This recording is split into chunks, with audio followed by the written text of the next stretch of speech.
السلام علیکم ورحمۃ اللہ وبرکاتہ۔ عزیز طلبہ، جامع صحیح بخاری میں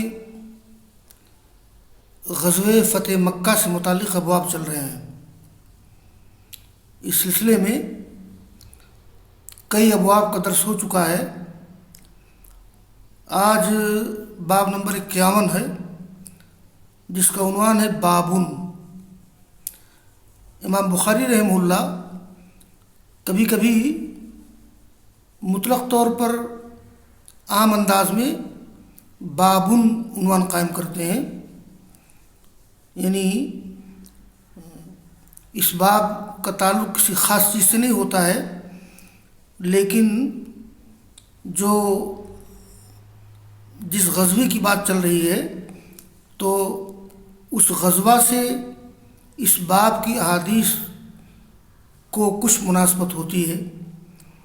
دیکھیے، یہ اس کی پہلی حدیث ہے۔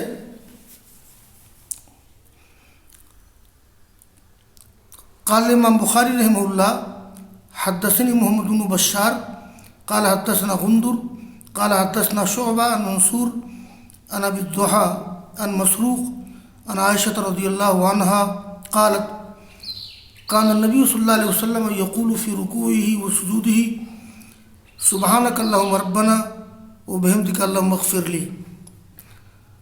عائشہ رضی اللہ تعالیٰ عنہ کہتی ہیں کہ رسول اللہ صلی اللہ علیہ وسلم اپنے رکوع و سجود میں یہ دعا پڑھتے تھے۔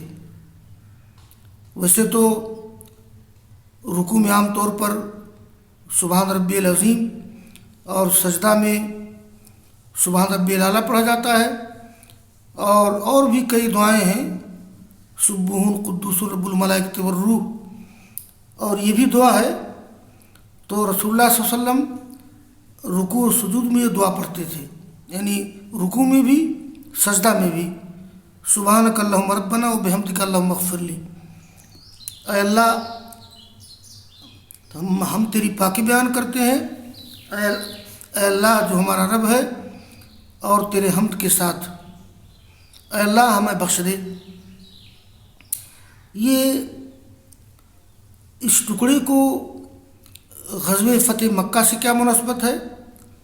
تو مناسبت یہ ہے کہ غزوہ فتح مکہ کے بعد جب سورہ نصر کا نزول ہوا ہے، اذا جاء نصر اللہ والفتح ورأیت الناس يدخلون فی دین اللہ افواجا فسبح بحمد ربک واستغفرہ انہ کان توابا۔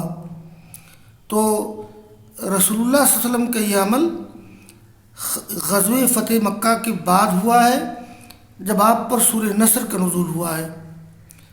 تو یہ اس مناسبت ہے جس میں اللہ نے فرمایا کہ اذا جاء نصر اللہ والفتح، جب اللہ کی مدد آ جائے اور فتح آ جائے، اور آپ دیکھیں کہ لوگ اسلام میں جوق در جوق داخل ہو رہے ہیں، تو مطلب یہ ہے کہ مکہ فتح ہو گیا، اللہ کی مدد آ گئی، اسلام کا بول بالا ہو گیا۔ اب آپ کیا کریں؟ فسبح بحمد ربک واستغفرہ انہ کان توابا۔ اے نبی، آپ اللہ کی تسبیح بیان کیجیے اس کی حمد کے ساتھ، اور استغفار کیجیے، اللہ تعالیٰ توبہ قبول کرنے والا ہے۔ تو رسول اللہ صلی اللہ علیہ وسلم کا یہ عمل کب ہوا تھا؟ غزوہ فتح مکہ کے بعد، جب سورہ نصر کا نزول ہوا تھا، جیسا کہ بعض روایات میں یہ بات آتی ہے۔ آگے کی حدیث میں اس کی وضاحت اور ہے۔ قال امام بخاری رحمہ اللہ حدثنا ابو النعمان قال حدثنا ابو عوانہ عن ابی بشر عن سعید بن جبیر عن ابن عباس رضی اللہ عنہما قال كان عمر يدخلني مع شياخ بدر فقال بعضهم لما تدخل هذا الفتى معنا ولنا ابناء مثله فقال انه ممن قد علمتم فدعاهم ذات يوم ودعاني معهم قال وما اريته دعاني يومئذ الا ليريهم مني فقال ما تقولون اذا جاء نصر الله والفتح ورأيت الناس يدخلون في دين الله افواجا حتى ختم السورة فقال بعضهم امرنا ان أن نحمد الله ونستغفره إذا نصرنا وفتح علينا. وقال بعضهم لا ندري أو لم يقل بعضهم شيئا. فقال لي ابن عباس أكذلك تقول؟ قلت لا. قال فما تقول؟ قلت هو أجل رسول الله صلى الله عليه وسلم أعلم الله له إذا جاء نصر الله والفتح فتح مكة فذاك علامة أجلك فسبح بحمد ربك واستغفره إنه كان توابا. قال عمر ما أعلم منها إلا ما تعلم.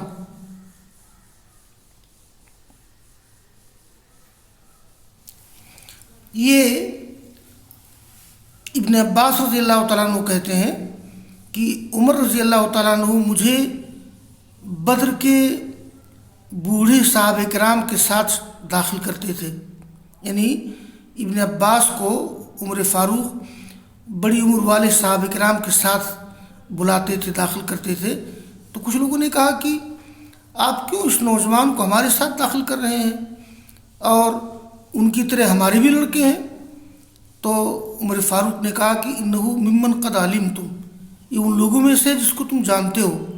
اصل میں عمر فاروق رضی اللہ تعالیٰ عنہ یہ ابن عباس کے علم و فہم کی بنا پر ان کو بڑے لوگوں کے ساتھ شامل کرتے تھے. تو ابن عباس رضی اللہ تعالیٰ عنہ کی علم و فہم اور خاص طور پر جو ان کا فہم قرآن کا ذوق تھا وہ اللہ نے ان کو عطا کیا تھا، اس لیے ان کو حبر الامہ کہا جاتا ہے، امت کا بڑا عالم. تو ایک بار عمر فاروق نے ان لوگوں کو بلایا اور مجھے بلایا ان کے ساتھ. ابن عباس کہتے ہیں تو وہ کہتے ہیں کہ میں یہ سمجھتا ہوں کہ مجھے اس دن بلایا تھا تاکہ وہ ان کو دکھائیں میری طرف سے کچھ، یعنی میرے بارے میں دکھائیں کہ کیوں مجھے بلاتے ہیں وہ.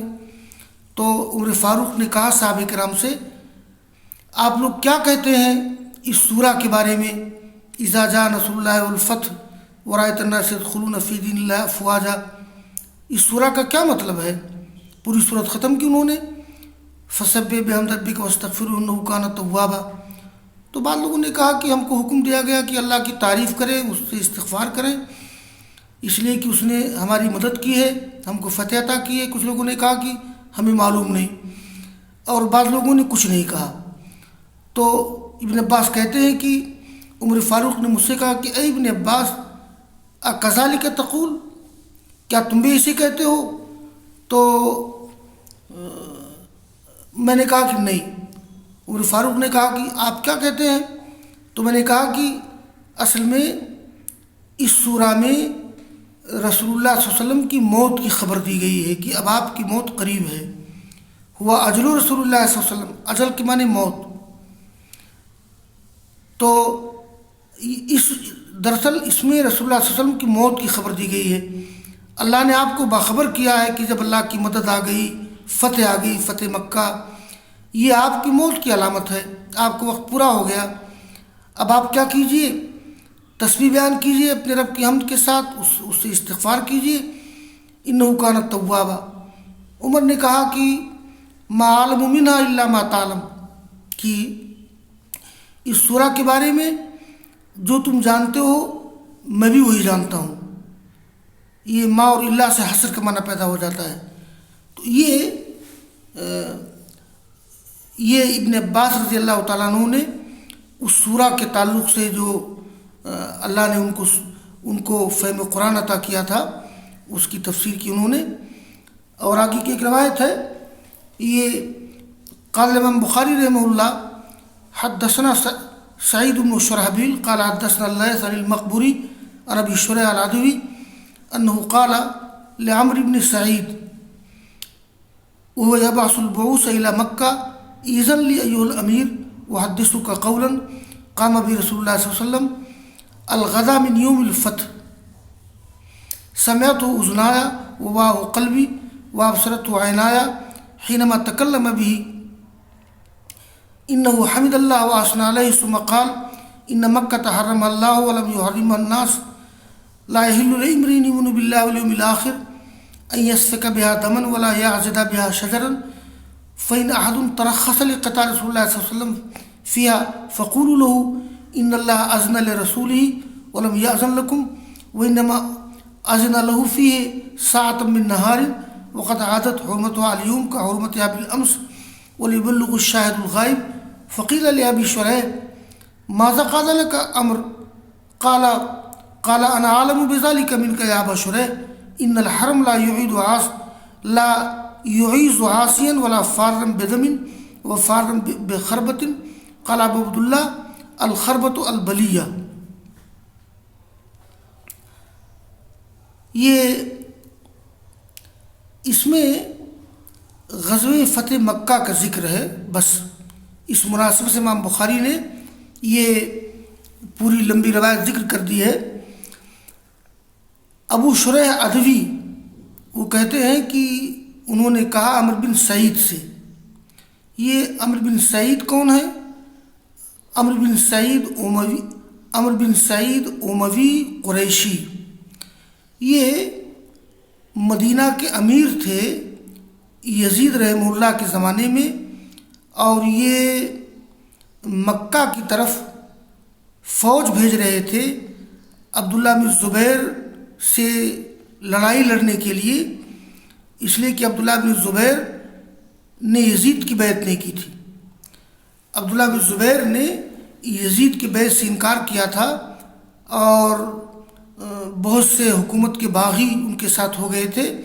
تو عمرو بن سعید یہ اموی ہیں، قرشی ہیں، مدینہ کے امیر تھے عہد یزید میں، اور یہ مکہ کی طرف فوج بھیج رہے تھے یہ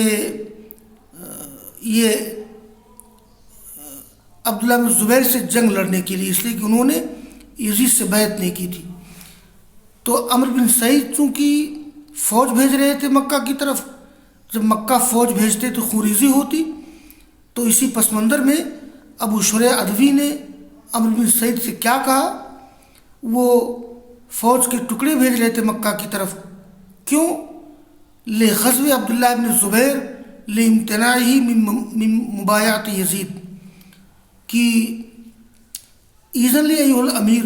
دیکھیے ابو شریح ادوی نے بڑے ادب و احترام سے کہا کہ اے امیر، اجازت دیجیے کہ میں آپ سے ایک ایسی بات بیان کروں کہ جس کو رسول اللہ صلی اللہ علیہ وسلم نے فرمایا تھا فتح مکہ کے دوسرے دن، فتح مکہ کے بعد.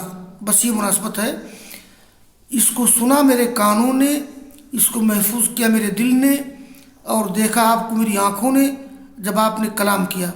آپ نے اللہ کی تعریف کی، حمد کی، اس کی تعریف کی، پھر کہا ان مکہ تحرم اللہ، بے شک مکہ کو اللہ نے حرام قرار دیا. لوگوں نے حرام نہیں قرار دیا ہے، اصل میں مکہ حرم ہے، ایسے مدینہ بھی حرم ہے. تو مکہ کو اللہ تعالیٰ نے حرم قرار دیا ہے اور مدینہ کو رسول اللہ صلی اللہ علیہ وسلم نے حرم قرار دیا ہے. تو کسی شخص کے لیے جائز نہیں جو اللہ پر یوم آخر ایمان لاتا ہو ان یسفک بہا دمن، کہ وہاں خوریزی کرے. چونکہ عمرو بن سعید فوج بھیج رہے تھے عبداللہ بن زبیر سے لڑنے کے لیے مکہ میں، تو مکہ چونکہ یہ حرم ہے وہاں خوریزی ہوتی، تو انہوں نے بڑی جرأت سے بات کہی کہ وہاں خون بہائے، ولا یعضد بہا شجرا، اور کوئی درخت نہ کاٹے. اگر کوئی شخص اجازت لے لے اللہ کے رسول کے قتال کی وجہ سے تو اس سے کہو ان اللہ اذن لرسولہ، اللہ نے اجازت دی اپنے رسول کو، ولم یأذن لکم، اور تمہیں اجازت نہیں دی ہے. اور اللہ تعالیٰ نے اجازت دی تھی رسول اللہ صلی اللہ علیہ وسلم کو دن میں 1 گھنٹے کے لیے. وقد عادت حرمتها اليوم، اور اس کی حرمت و عظمت اب لوٹ آئی ہے کل کی حرمت کی طرح. آپ نے فرمایا وَلْيُبَلِّغُ الشَّاهِدُ الْغَائِبُ، جو لوگ موجود ہیں وہ غیر موجود کو پہنچا دیں. تو یہ عمرو بن سعید کو نصیحت کی، یہ کس نے؟ ابو شریح ادوی نے. یہاں ایک بات میں اور عرض کر دوں، یہ ایک بات کا اندازہ ہوتا ہے کہ خلافت امیہ میں بھی امیر کو، خلیفۃ المسلمین کو لوگ ٹوکتے تھے.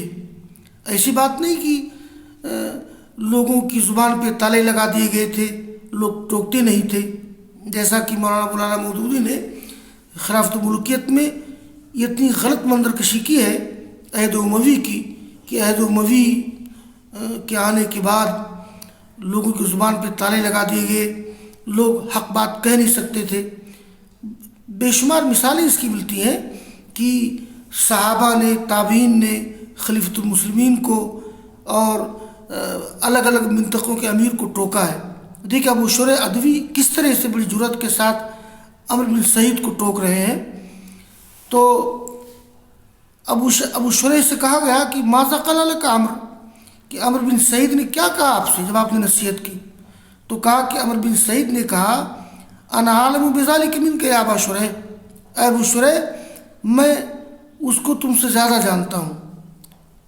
عمرو بن سعید نے بہت معقول بات کہی۔ عمرو بن سعید نے کہا کہ ٹھیک ہے، حرم ہے، حرم کے اندر خوریزی جائز نہیں، درخت کاٹنا جائز نہیں، لیکن ان الحرم لا یعیز عاصیا، حرم کسی گنہگار کو پناہ نہیں دے سکتا ہے، اور نہ کسی ایسے شخص کو کہ جو فارم بے دمین، جو خون کے ساتھ بھاگنے والا ہو۔ مطلب اگر کسی کو قتل کر کے کوئی شخص حرم میں چلا جائے تو محفوظ نہیں رہے گا وہ، تو حرم پناہ نہیں دے سکتا ہے کسی گنہگار کو، نہ خون کے ساتھ بھاگنے والے کو۔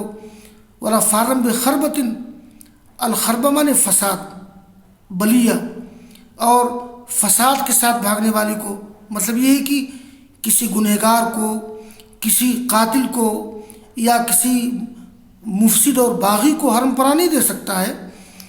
تو ابو عبداللہ امام بخاری کی کنیت ہے الخربہ البلیہ، البلیہ مانے فساد۔ یہ عمرو بن سعید نے ابو شریح ادوی سے بات کی، ابو شریح ادوی خاموش رہے۔ اور اس باب کی آخری حدیث ہے، قال امام بخاری رحمہ اللہ حدثنا لیث عن یزید بن ابی حبیب عن عطاء بن ابی رباح عن جابر بن عبد اللہ رضی اللہ عنہما انه سمع رسول اللہ صلی اللہ علیہ وسلم یقول عام الفتح و بمکہ ان اللہ ورسولہ حرم بیع الخمر، کہ جابر نے سنا اللہ کے رسول کو کہ فرما رہے تھے فتح مکہ کے سال، اور مکہ میں تھے، کہ بے شک اللہ نے، اس کے رسول نے شراب بیچنے کو حرام قرار دے دیا ہے۔ یہ حرمت شراب کا عمومی اعلان آپ نے فتح مکہ کے موقع پر بھی کیا ہے، اور اس کے بعد اس سے پہلے بھی شراب کی حرمت ہوئی تھی، لیکن عمومی اعلان آپ نے فتح مکہ کے موقع پر کیا ہے۔ اور اب تک جو ہے شراب پینے کا رواج تھا لوگوں میں۔ تو بہرحال ان اللہ رسول حرم بیع الخمر، یہ آپ نے اعلان کیا تو فتح مکہ کے سال، یہ فتح مکہ کے موقع پر، اسی لیے امام بخاری نے اس حدیث کو شامل کیا ہے۔